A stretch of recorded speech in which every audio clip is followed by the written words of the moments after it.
900 bales of raw wool smell like wet dog, stale lanolin, and impending bankruptcy.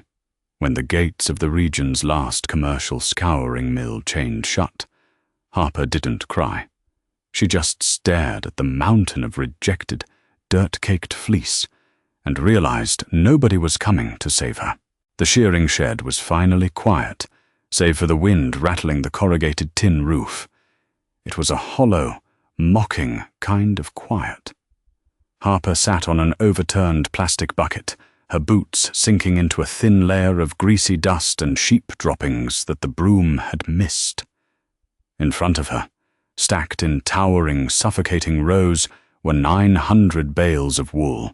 They were massive. Each bale weighed roughly 300 pounds, wrapped in tight nylon packs and bound with metal wire that dug into the bulging sides. Floor to ceiling, end to end, they filled the main barn and spilled over into the tractor shed. 300,000 pounds of fleece, a year and a half of blood, shattered sleep, and grueling physical labor, compressed into cubes of dirty white fiber. It was all worthless. The phone call had come at 6:01 a.m., just as Harper was boiling water for coffee. It was Gregson, the floor manager at the Valley's commercial mill. He hadn't bothered with pleasantries. "We're locking the doors, Harper. Receivership." Harper had stood there, the cheap plastic phone pressed to her ear, watching a crack in her kitchen window. "What about my contract? The trucks are supposed to come Tuesday." "There is no Tuesday. Bank pulled the credit line yesterday afternoon. We're done." Gregson had paused, his voice turning heavy with the exhaust of a man who had spent 30 years breathing in fiber dust, only to be told his lungs were no longer needed. "Even if we were open, I couldn't take your lot. I ran the core tests on the samples you sent last week. There's a break in the staple. Drought stress from August. It's tender. The machines would tear it to pieces. It's reject grade, Harper. I'm sorry. Good luck." Click. That was it. The culmination of an 80-hour work week, dismissed with a dial tone. Harper leaned forward on her bucket and pressed the heels of her hands into her eyes. The math in her head was a persistent, aggressive thumping. She owed the shearing crew $12,000. She owed the feed supplier $18,000. The bank holding the mortgage on her family's 3,000-acre spread was already sending letters printed on heavy, intimidating paper. The agricultural industry didn't operate on romance. The magazines at the grocery store checkout always showed farming as this sunlit, pastoral dream. A smiling woman in a pristine flannel shirt holding a lamb.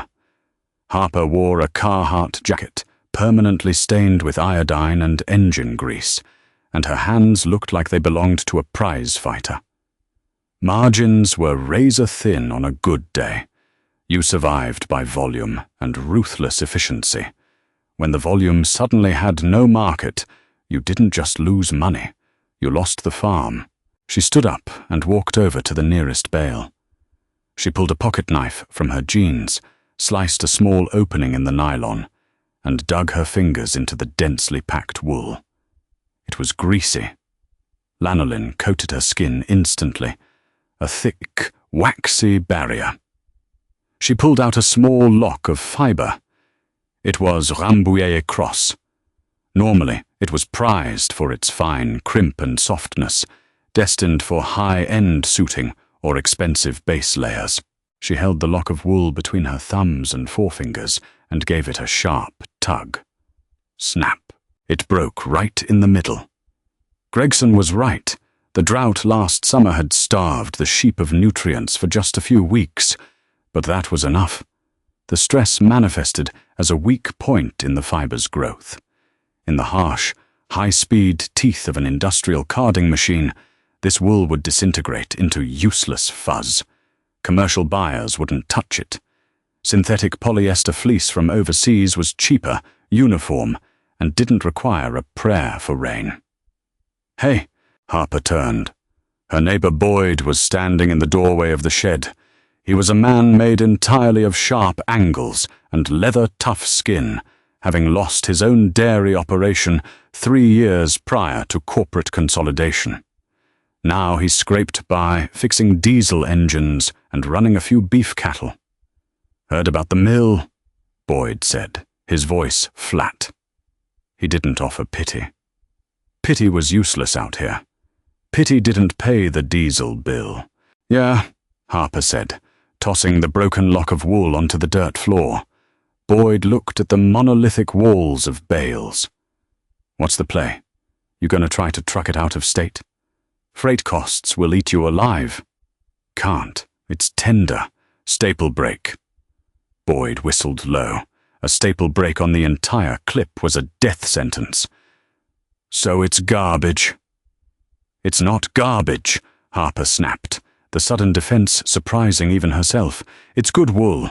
It's just fragile in the middle." "Fragile doesn't sell, Harp. You know that. The market wants perfect."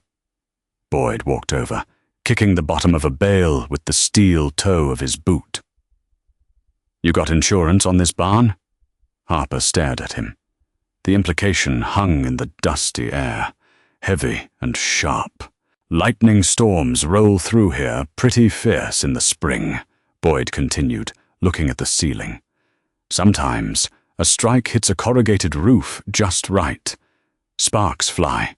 Wool is hard to burn, but those nylon packs, they go up quick. An electrical fire is a tragedy. A foreclosure is a failure. You pick which one you want to explain to the bank." He didn't wait for an answer. He just turned and walked back out into the harsh daylight, the gravel crunching under his boots. Harper stood alone in the shadows of her ruined harvest. A match and a gallon of kerosene. It would be so easy. A tragic accident. The insurance payout would cover the debt. She could sell the land, move to the city, get a job sitting in a climate-controlled room where the weather was just something you looked at through a window. She pulled her lighter from her pocket. She struck it. The small flame danced, illuminating the grease and dirt on her knuckles. She held it close to the loose tuft of wool hanging from the slash she'd made in the bale. The flame touched the fiber. It sizzled. It smelled awful, like burning hair and sulfur. But it didn't catch. The flame sputtered against the natural fire-retardant properties of the raw fleece. Harper let the lighter snap shut. "You stubborn bastards," she whispered to the wool. She wasn't going to burn it, and she sure as hell wasn't going to let a bank take the land her grandfather had broken his back to clear. If the industrial machine didn't want her imperfect wool, she would bypass the machine entirely. She just had to figure out how to process 300,000 pounds of raw fleece by herself.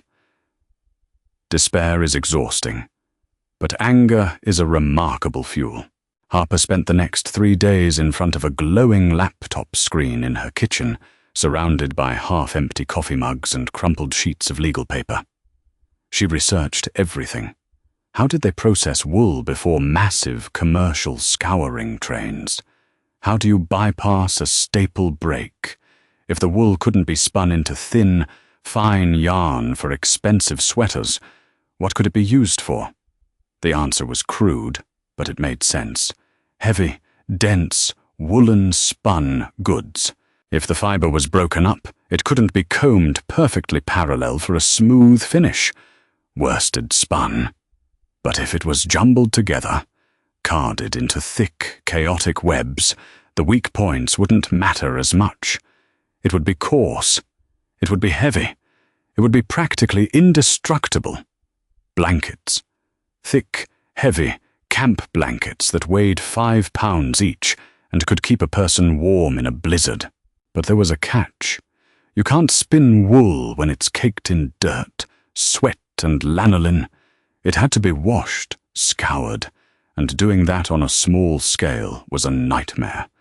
On Thursday morning, Harper drove her flatbed over to Boyd's place. His property was a graveyard of rusted farm implements and hollowed-out outbuildings.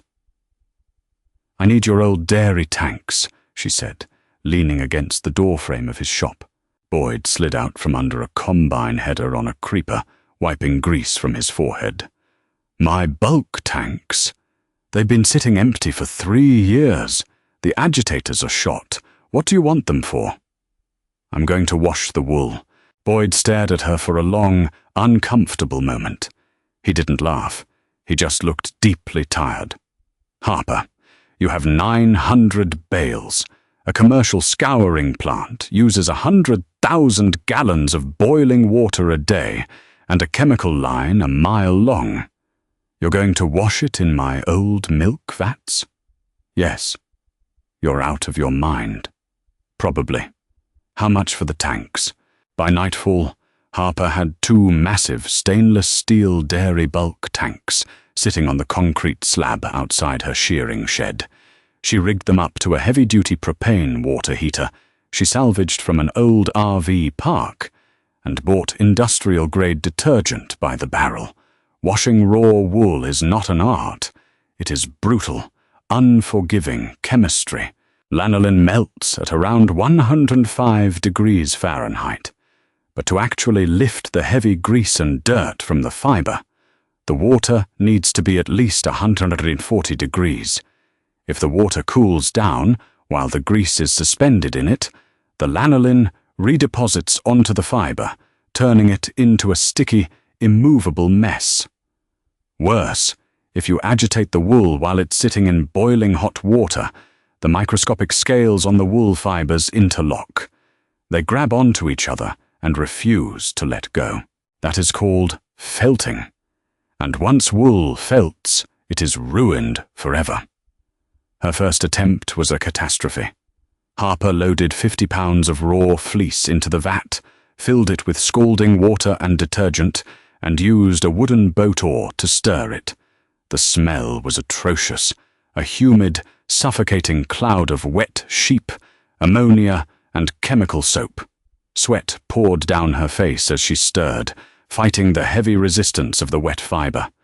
She drained the vat and ran cold water over the wool to rinse it. That was her first mistake. The temperature shock, combined with the stirring, caused the fiber to seize. When she tried to pull the wool out of the tank, it didn't come out in loose, fluffy locks. It came out as a solid, 50-pound brick of grey, matted concrete. It was stiff enough to stop a bullet. Harper stood over the steaming, ruined block of fiber. Her hands were blistered from the oar. Her back screamed in agony. The cynicism she had fought off crept back in, wrapping around her throat. Boyd was right. She was an idiot. She was a farmer, not a textile engineer. She kicked the felted block with everything she had. Her boot bounced off it.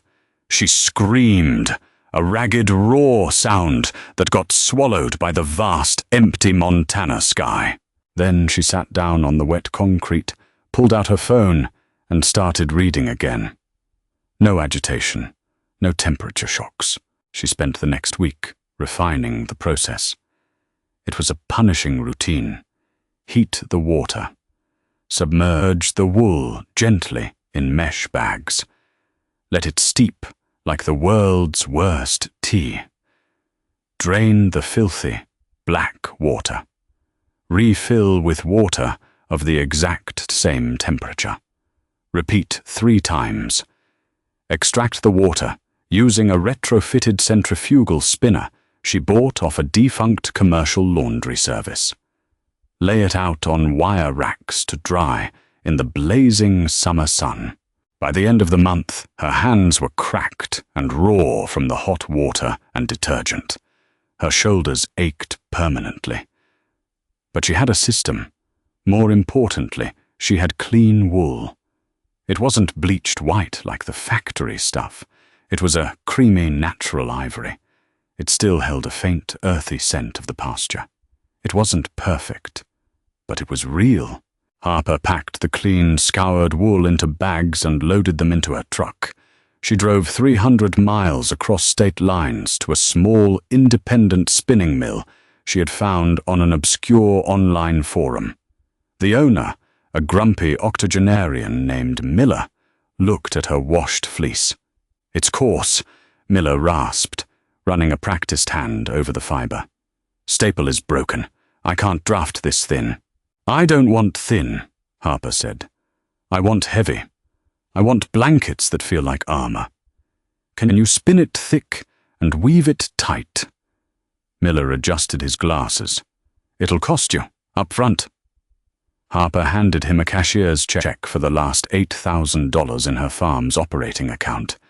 If this failed, she wouldn't even have gas money to drive the truck back home. 6 weeks later, the delivery truck arrived at her farm. Harper stood in the driveway, her heart hammering against her ribs, as the driver handed her a heavy cardboard box. She took a box cutter and sliced the tape. Inside was the prototype. She pulled it out.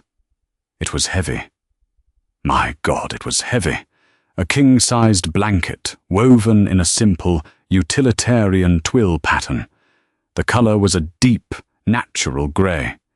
She had instructed Miller to blend the white fleece with the fleeces from her few black sheep. She wrapped it around her shoulders. It was dense. The wind whipping across the plains suddenly vanished. The blanket felt like an embrace from the earth itself, rugged, unyielding, and profoundly warm. It wasn't delicate. It wouldn't belong in a pristine, minimalist loft. It belonged in a cabin, in the back of a truck, by a fire. It belonged to people who understood the cold. She laid it out on the hood of her truck, pulled out her phone, and took a picture. No filters, no soft lighting. Just the heavy wool blanket sitting on the dented, rusted hood of a Ford work truck, with the stark, unforgiving landscape in the background. She created a website that night. She didn't write a flowery description about pastoral heritage. She wrote the truth. This wool was rejected by the commercial mills. They said it wasn't perfect enough. We washed it by hand in an old dairy tank. We spun it thick. It is heavy, it is tough, and it will probably outlive you. We have 900 bales to get through. Get in line. She posted the link on a few outdoor forums, shared it on her personal page, and closed the laptop. She went to sleep, expecting nothing. When she woke up at 5:30 a.m. the next morning, the notification light on her phone was blinking. She picked it up. She had 50 emails. By noon, she had 300. By the end of the week, her server crashed. The waitlist had hit 10,000 people. The internet is a machine that manufactures panic just as easily as it manufactures fame. For Harper, the blinking cursor on her back-end server was a countdown to a different kind of ruin. 10,000 emails, 10,000 people wanting a blanket she had exactly one prototype of. One heavy camp blanket required about 7 pounds of scoured wool. To make 10,000 blankets, she needed 70,000 pounds of clean fiber. Her 2 retrofitted dairy vats, running 14 hours a day, could process maybe 100 pounds of raw fleece. At that rate, she would finish the wait list in 2 years, assuming her arms didn't detach from her shoulders first. The bank still wouldn't touch her. A viral wait list was not collateral. It was a digital ghost. So she went to the only people in the county who understood the specific desperation of a ticking clock. The former mill manager was in his driveway, aggressively power washing a perfectly clean concrete slab. His severance package from the receivership was running thin, and his pride was already bankrupt. Harper put the truck in park, stepped out, and dropped a heavy canvas bag onto the hood. Gregson turned off the washer. He stared at the bag. "I washed it in a milk tank," Harper said. Gregson walked over, untied the heavy drawstring, and pulled out a handful of the ivory wool. He rolled it between his calloused thumbs. He brought it to his nose and sniffed. The scent of faint earth and clean lanolin hit the crisp morning air. "It's uneven," Gregson muttered, his eyes narrowing. "You shocked it during the rinse. I can feel the micro felts. The staple is still brittle. "I know," Harper replied, "but Miller is spinning it thick for me. It weaves into a heavy camp blanket. I have 10,000 people who want one.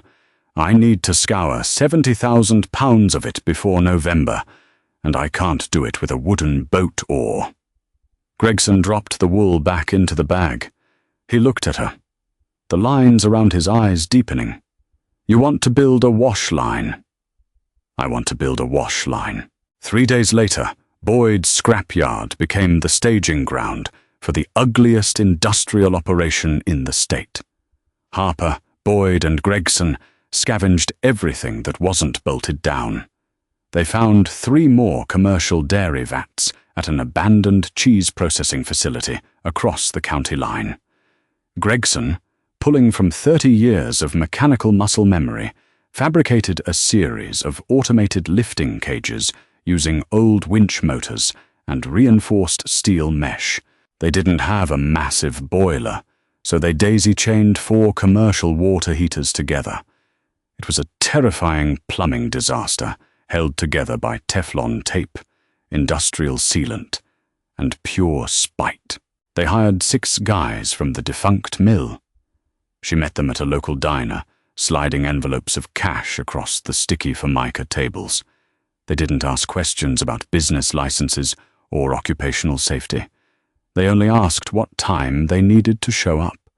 These were men who possessed a generational understanding of physical suffering, men who found dignity in the sheer exhaustion of a 12-hour shift. They needed the work just as desperately as she needed their muscle. The shearing shed transformed. The quiet was replaced by the deafening roar of propane burners and the mechanical screech of the winch motors. Steam billowed from the open barn doors, a thick, sulphurous cloud that coated the rafters in condensation. It was grueling work. The winches whined, lifting massive, dripping cages of heavy fleece from the scalding water. The men guided the loads with long wooden poles, their muscles straining against the immense weight of the waterlogged wool. It was a high-stakes tightrope walk performed over pools of boiling, filthy water. Harper worked the extraction spinner. She loaded the dripping mesh bags into the drum, hitting the switch that sent the machine into a violent, rattling frenzy. Water sprayed against the steel casing, draining out through a PVC pipe into a holding tank. Every night she went to bed smelling like wet sheep and chemical soap. Her hands were permanently pruned, her knuckles cracked and bleeding. But the massive mountain of dirty wool was shrinking. By late October, the sky over the valley turned the color of bruised iron. The first hard frost killed the remaining pasture grass, and a bitter wind rattled the loose corrugated metal on the shed roof. The timeline was no longer just a business problem, it was a physical threat. If they did not ship by the holidays, the cancelled orders would bankrupt her faster than the bank ever could. The massive mountain of dirty bales in the tractor shed was slowly being replaced by tightly packed nylon sacks of clean, cream-colored fiber. But clean fiber was not a blanket. Harper drove the flatbed truck back and forth to Miller's spinning operation twice a week. The old man had hired extra shift workers, hollow-eyed guys who always smoked outside the loading dock just to keep his rusted carding machines fed. Inside his mill, the noise was a physical wall. The machines tore at Harper's scoured wool, pulling the heavy fibers apart and twisting them into thick, unyielding yarn. Miller did not try to hide the staple break. He leaned into it. He fed the coarse yarn onto massive wooden cones, blending creamy white fleece with dark fibers from her sheep. The result was a heathered, stormy grey. It looked like the sky outside. It felt like coarse grit. The yarn came back, stacked high in the bed of her truck. She leased a vacant warehouse on the edge of town, next to a defunct auto body shop. The concrete floor was stained with old transmission fluid, but it was completely dry. This was the final assembly line. She tracked down 4 seamstresses who used to work at a local textile plant before it was outsourced in the late 90s. women named Barb, Helen, Sue, and Martha. They possessed hands riddled with arthritis, but they knew industrial sewing machines better than they knew their own husbands. Harper bought 4 heavy-duty Juki machines at an auction and set them up under the harsh fluorescent lights of the warehouse. The women whipped through the heavy fabric. They bound the edges of the thick grey blankets with a dense, contrasting charcoal stitch. The air in the room filled with the smell of machine oil, stale coffee, and the faint, unavoidable scent of the pasture that clung to the wool. Harper spent her days hauling rolls of woven fabric from a local industrial loom operator, feeding them to the women, and then dragging the finished goods to the packing tables. Her back lived in a state of permanent, radiating agony. She stopped looking in the mirror. She lived on lukewarm black coffee, ibuprofen, and gas station sandwiches, eaten over the steering wheel of her truck. The logistics of shipping 10,000 heavy blankets were a special kind of hell. Harper fought with cardboard suppliers over the price of double-walled boxes. She fought with the internet provider when the label printer lost connection. By the second week of November, a convoy of brown delivery trucks pulled up to the loading dock of the warehouse every afternoon, their diesel engines idling loudly in the frigid air. Harper stood on the cracked concrete platform, a cheap plastic clipboard tight in her aching, split hands, watching the drivers load the heavy boxes. Boyd stood next to her one Tuesday, wearing a faded insulated vest, holding a thermos of hot coffee. He watched a driver struggle to lift a stack of 3 boxes. "Told you they were heavy," Boyd grunted, taking a slow sip from the thermos. "They're armor," Harper said, watching the truck doors slam shut and the latch drop. If they wanted soft, they should have gone to a department store. When the first customer reviews started hitting the website, the deeply cynical part of Harper braced for impact. She fully expected complaints. She expected people to whine about the coarseness, or the heavy weight, or the faint, earthy smell of lanolin that no amount of industrial scouring could completely erase. She expected chargebacks. She expected the internet to turn on her. But the internet, for all its toxic, unpredictable tendencies, occasionally craves pure authenticity. The customers did not want soft. They did not want perfect. They wanted the grit. They wanted a blanket that had survived a staple break, a defunct commercial mill, and the crushing machinery of modern agriculture. The slight imperfections in the heavy yarn became badges of honor. People posted pictures of the blankets thrown over truck tailgates, spread out on frozen campsite ground, and wrapped around their shoulders in freezing cabins. It was a profound validation of everything the commercial textile industry had deemed defective. By the 3rd week of December, they taped up and shipped the final box. The money cleared the farm's main operating account 3 days before Christmas. Harper sat alone at her scratched kitchen table, staring at the glowing laptop screen. The number was jarring. It was large enough to pay off the shearing crew, settle the staggering feed supplier debt, and wipe out the frantic credit cards. It was large enough to cover the farm's mortgage for the next 5 years. She slowly closed the laptop. The silence in the kitchen was profound. It was not the hollow, mocking silence of the morning the mill closed. It was a steady, heavy, secure quiet. She put on her canvas work jacket and walked out to the shearing shed. The double doors were wide open. The massive scouring vats sat completely empty and freezing cold. The walls of Bales were entirely gone. Gregson was there, packing his canvas tool bag. He looked up at her. "Got a call from the bank," Gregson said, zipping it tight. "They asked if I was interested in buying the old mill. Pennies on the dollar." Harper stopped. "Are you going to?" "Not alone," Gregson said, looking around. "I know machines. I don't know how to sell dirt. You proved there is a market for dirt." He walked past her. "We start shearing in April. Sometimes the world tells you your life's work is worthless. And sometimes you have to look the world in the eye and build your own damn market. Harper didn't just save her farm, she proved that resilience is heavier than any commercial standard. If this story of dirt, grit, and 900 bales of survival hit home for you, hit that like button, share it with someone who needs a reminder to keep fighting, and subscribe for even more real stories.